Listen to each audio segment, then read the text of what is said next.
You're listening to Snippets from the Summit with your host, Scott McKay. How's it going, gentlemen? This is your main man, Scott McKay, coming at you again with another snippet from the summit. Today, we're going to talk about something very simple, but often overlooked. As a matter of fact, I don't think I've ever heard anybody bring this up in the entire world of men's or women's dating advice, frankly. But it is a very common human response, especially when socializing with each other.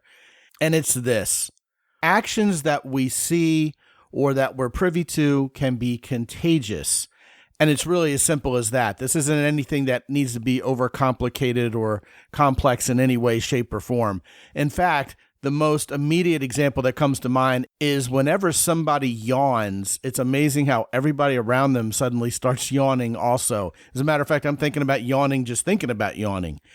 That's the concept we're talking about here. Whenever you observe somebody doing something, or you're interacting with someone, or even with a television show or a movie, it kind of moves you towards mimicking what you're seeing or even feeling what they're feeling. I mean, obviously, all of us have watched a movie, seen a TV show, and it brings out the feels for us in some way or another, either anger or intensity or sadness based on what happens on the screen. But in terms of the yawning example, that's particularly interesting because it's an action that you observe someone else do, and then you want to do it yourself. And indeed, that may sound like an unconscious response, and it probably is, but the phenomenon we're talking about here can be completely conscious as well. So how can this particular phenomenon, as we understand it, enlighten our ability to attract and relate to women? Well, consider this. Whenever you're Netflixing and chilling with a woman, what if the movie or the TV show you're watching, if thought through ahead of time and planned for, might have a direct impact on how your evening goes with that woman? Think of it this way. If you watch a movie or a documentary or something crazy like that that's really violent or disturbing in some way, you'll emerge from that viewing experience disturbed.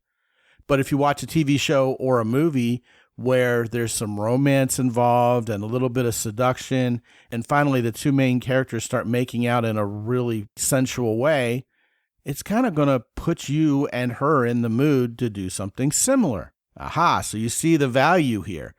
Once you recognize this simple psychological principle of how we want to mimic what we see other people doing, you can kind of socially engineer all sorts of interactions with women.